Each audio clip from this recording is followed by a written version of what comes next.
என்ன தைரியம் இருக்கணும் ஏற்பட்ட பயிலுங்க. என் பேத்தி கேட்கறதுக்கு ஒரு தகுதி வேணா?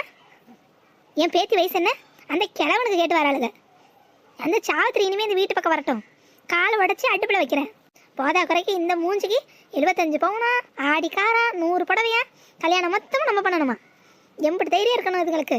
வீடு ஏறி வந்து நம்மக்கிட்டேயே வியாபாரம் பண்ண பார்க்குதுங்க பிள்ளைய. இருக்கட்டும் இருக்கட்டும், எல்லாம் நான் பண்ண தப்பு தான். இதுங்கெல்லாம் வாசல்லே துரத்தி விட்டுருக்கணும், வீட்டுக்குள்ளே விட்ட மத்தியா என்ன சொல்லணும்? என்ன மளிகா கறி வாங்குறேன்னு கடைக்கு போனேன், அதுக்குள்ளே வந்து நிற்க. பிள்ளை தான் பிரியாணி கேட்டால, சட்டை விட்டுன்னு கறியை வாங்கிட்டு வந்து பிரியாணி செய்யி. பிரியாணி சாப்பிட்டாதான் எனக்கு கோவம் தனியும், மனசு கொஞ்சம் ஆறும். அது இல்ல, யார் வராங்க தெரியுமா? யாரு? அந்த போன கும்பல் திரும்பி வருதா? வரட்டும் வரட்டும். ஏன் அருவாளுக்கு வேலை வைக்கணும்னு நினச்சா யாரால திறக்க முடியும்? இரு நான் போய் ஒரு வாட்டி அருவாள் எடுத்துட்டு வந்துடுறேன். இன்னொரு வாட்டி அவன் தான் மாப்பிள்ளை இந்த வீட்டுக்குள்ளே வரட்டும், காலை வெட்டி அடுப்பில் வைக்கிறேன்.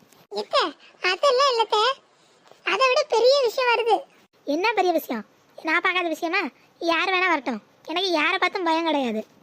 அதெல்லாம் இல்ல, உங்க பையன் வராரா? என்ன பையன் சொல்ற? ஆமத்த, உங்க பையன் வந்துட்டு இருக்காரா? அவன் இன்னும் 2 நாள் கழிச்சு வரதாடி சொன்னா. நான் அதனாலதான் கொஞ்சம் பொறுமையா இருந்தேன். 2 நாள் கழிச்சு கோவம் தெரிஞ்சிடும், வரப்ப அப்படியே சமாளிச்சுக்கலான்னு. இப்ப வேற பொசுக்குன்னு வராங்கிற, வந்து என்ன பண்ண போறானா தெரியலையே. அதான் எனக்கும் ஒண்ணும் புரியல. அவரு ஆரம்பத்திலேயே படிச்சு சொன்னாரு, மாப்பிள்ளை வீடெல்லாம் வர வேணாம், படிக்கிற பிள்ளைக்கு எதுக்குன்னு. சொல்ல கேட்காம நம்ம பண்ணி வச்சுட்டோம். இப்ப வந்தாரு, நம்மள உண்டல்னு பண்ணிடுவாரு.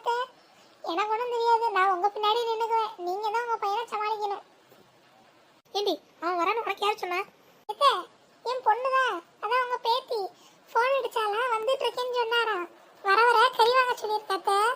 நான் இப்ப கறி வாங்கலான்னு சந்தைக்கு கிளம்புனா என்கிட்ட சொன்னேன், அம்மா அப்பா கறி வாங்கிட்டாரா, வந்துட்டு இருக்காருன்னு. அதான் என்ன பண்றது ஏது பண்றதுன்னு தெரியாம உங்களை பார்க்க ஓடோடி வந்தேன். இப்ப என்ன பண்றது? இப்ப வந்து என்ன உண்டுலன்னு கிழிச்சு தொங்க விட்டுருவானே. எதா இருந்தாலும் நீங்க தான் பாத்துக்கணும். நான் குறுக்க புந்து ஏதாவது பேசினேன், என்ன அந்த மனுஷன் அப்படியே பொட்டி பொடிக்கையோட ஆத்தா வீட்டுக்கு அனுப்பிச்சு விட்டுருவாரு. நீங்க தான் என்னையும் காப்பாற்றணும், உங்களையும் காப்பாற்றிக்கணும்னு சொல்லிட்டேன். சரி நீ ஒன்றும் பயப்படாத, நான் ஏதாவது பண்ணி சமாளிச்சுக்கிறேன். வா. அந்த மனுஷனோட கார் சத்தம் தான். வந்துட்டாருன்னு நினைக்கேன். ஆமா வந்துட்டான் போடையே. சரி வா ஆரம்பத்துல நம்ம சரண்டர் ஆயிடுவான். அவன் ஏதாவது கண்டுபிடிச்சி ஏதாவதுக்குள்ள நம்மள எல்லாத்தையும் சொல்லிடுவான். நம்மளா போய் தலை கொடுக்க வேணாம்ட்டு அவர் கேட்டா பதில சொல்லுவான். சரி நீ முன்ன போ, நான் பின்ன வரேன். ஐயா அத்தை, அதெல்லாம் சரியா வராது. நீங்க தான் முன்ன போகணும், நான் உங்க பின்னால தான் வருவேன். என்ன வசமா கோத்து விட்டு வேடிக்கை பார்க்க? சரி வா, நான் முன்ன போறேன், நீ பின்ன வா. என்ன பண்ண போறானோ ஒன்றும் புரியல. சரி போ. மல்லிகா மல்லிகா, அவர் வராரு. நீ ஒன்றும் காட்டிக்காத, யதார்த்தமா இரு. மருமகளே, காஃபி நல்லா பிரமாதமா வச்சிருக்கமா, வாசம் என் மூக்க தொலைக்குது பார்த்துக்க. இந்த மாதிரி ஒரு காஃபியை கும்பகோணத்தில் குடிச்சது, அதுக்கப்புறம் இப்போதான் குடிக்கிறேன்னா பார்த்துக்கவேன். என்ன புகழாதீங்க, நான் எப்போதும் போல தான் பண்ணுறேன். எங்கள் அம்மாவுக்கு எப்படி காஃபி போடுவானோ அப்படித்தான் நான் உங்களுக்கும் போடுறேன். என்ன நடக்குது இங்க? அடே மூர்த்தி, நீ வந்ததை நான் பார்க்கவே இல்லையே.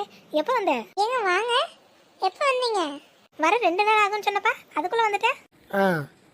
எங்கங்க நிம்மதியான பொழப்ப பார்க்க விடுறீங்க? ஆளாளுக்கு ஃபோனை போட்டு என்னென்னமோ சொல்லிட்டு இருக்கீங்க. அதான் உடனடியாக எல்லாத்தையும் அப்படியே போட்டுட்டு வந்துட்டேன். அதெல்லாம் ஒன்றும் இல்லைங்க, எல்லாம் சரியாக தான் நடந்துச்சு. என்ன சரியா நடந்து முடிஞ்சிருச்சு? நீ சொன்ன மாதிரியே வந்து மாப்பிள்ளை வீட்டில் பிள்ளை படிக்கணும், அதெல்லாம் இப்போ கல்யாணம் பண்ணலங்கிற மாதிரி சொல்லி அனுப்பியாச்சு. நீ ஒன்றும் கவலைப்படாத.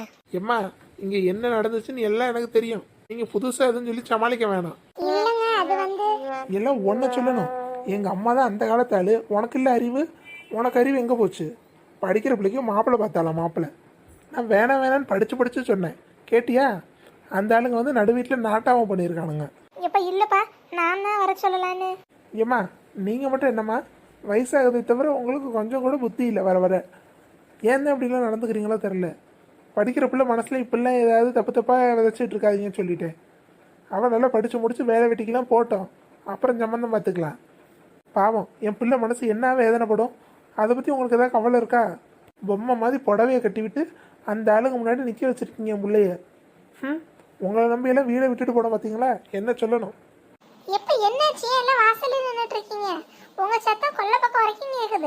எல்லாம் ஒன்று நினச்சிதாம்மா. நீ முதல்ல அப்பா கிட்ட வா. அவன் என் புள்ள மனசு என்ன வேதனைப்பட்டிருக்கும், யாருக்கு அது தெரிய போகுது? வேதனையா? எதுக்கு? எனக்கு தெரியுமா, இந்த மாதிரி மாப்பிள்ளை வீட்டெல்லாம் கூட்டிகிட்டு வந்து உன்னை வேணானது எவ்வளோ சங்கடமாக இருக்கும்னு எனக்கு தெரியும். எப்ப நீங்க வேற, நானே அவனுங்க கிளம்பலனா காப்பியில உப்பு போட்டு கொடுக்கலன்னு தான் நினைச்சேன். நல்ல வேளை அவனுங்களே போயிட்டானுங்க, பாட்டியா துரத்தி விட்டாங்க. நான் ரொம்ப சந்தோஷமா இருக்கேன்ப்பா. காலையில இருந்து ஆட்டம் பாட்டமா இருக்கேன். இப்போ உங்களோட கறி எதுக்கு எடுத்துட்டு வர சொன்னேன்னு நினைக்கிறீங்க? மாப்பிள்ளை வீட்டை துரத்தி விட்டதுக்கு ட்ரீட்டு. இன்னைக்கு பாட்டிக்கும் அம்மாக்கும் நான் தான் ட்ரீட்டு கொடுக்க போறேன். என்னம்மா சொல்கிற? அப்போ உனக்கு துளி கூட வருத்தம் இல்லையா? வருத்தமாவது எனக்காவது, நீங்க வேறப்பா பேசாம இருங்க. அதெல்லாம் ஒன்றும் கிடையாது. நான் தான் அம்மாட்ட பிரியாணி வேணும் ட்ரீட்டுன்னு சொல்லியிருக்கேன் என் ஃப்ரெண்ட்ஸுக்கெல்லாம். அப்படியா? அப்பனா ஓகே விடு, இன்னைக்கு ட்ரீட் வச்சிருவான். இங்கே பாரு மல்லிகா. ஏமா சரிம்மா, நான் தான் ஒன்றும் இல்லைன்னு சொல்லிட்டேன்ல, நீங்களும் சரிங்க. மல்லிகா சரி விடு, நான் ஏதோ கோவத்தில் பேசிட்டேன். இந்தா கறியை வாங்கிட்டு போய் சாம. இல்லைங்க, நான் உங்கள் பேச்சை கேட்டிருக்கணும். ஆமாப்பா, உன் பேச்சு மீறின வசதியும் போட்டு கஷ்டமும். சரி சரி விடுங்க, ஏதோ தெரியாமல் பண்ணிட்டீங்க. இனிமே அப்படி நடக்காமல் பார்த்துக்கோங்க. இந்தாங்க கறியை வாங்கிட்டு போய் சமைங்க. கொடுங்க. அப்பா இன்னைக்கு நான் சமைக்கலான் இருக்கேன், அந்த கறியை இங்கே கொடுங்க. அம்மா நீயா? உனக்குலாம் சமைக்க வராதுமா. ஏண்டி உனக்கு சுடு தண்ணியே வைக்க தெரியாது, அதுக்குள்ள சமைக்க கிளம்பிட்டியா? ஏம்மா அதெல்லாம் நான் யூடியூப்பை பார்த்து கற்று வச்சிருக்கேன். இப்போ போனால் நல்லா சமைச்சு போடுவேன். அதெல்லாம் வேணாமா, கை காலம் சுட்டுக்குவேன். அதெல்லாம் உனக்கு சரிப்பட்டு வராது. இப்போ நீங்களே சொல்லுங்கப்பா, எனக்கு ஆசையாக இருக்குன்னு சமைக்கட்டுமா வேணாமா? சரி விடு மல்லிகா, பிள்ளை இம்புட்டு தூரம் ஆசைப்பட்டு கேட்குறாள்ல, அவள் சமைக்கிட்டோம். நானும் கூட மாட இருந்து அவளுக்கு ஒத்தாசை பண்ணுறேன். ஏண்டா நீயே சமைக்க போற? ஆமாம்மா, நானும் சமைப்பேன். நான் என் பொண்ணு கூட இருந்து சமைக்க சொல்லித்தரேன். நாங்கள் 2 பேரும் சேர்ந்து சாதிச்சு போடுவோம் இன்னைக்கு. அப்படி சொல்லுங்கப்பா. ஐயா மூர்த்தி, உனக்கு மட்டும் என்னையா தெரியும்? ஏம்மா ஃபோனில் தான் எல்லாம் வருது, நாங்கள் சமைக்கிறோம், நீங்கள் கவலைப்படாதீங்க. இப்போ வாங்க நம்ம ஆரம்பிப்போம். ஆ நல்ல வேலை, ஒரு வழியா நம்ம தப்பிச்சான். இதுங்க பிரியாணி செய்யணும்னு போயிருக்குங்க. பிரியாணியா வருமா இல்லை தக்காளி சாதம் தானே? அதெல்லாம் நல்லா தான் வரும். வாங்க எப்படி செய்கிறாங்கன்னு போய் பார்ப்போம். வா வா.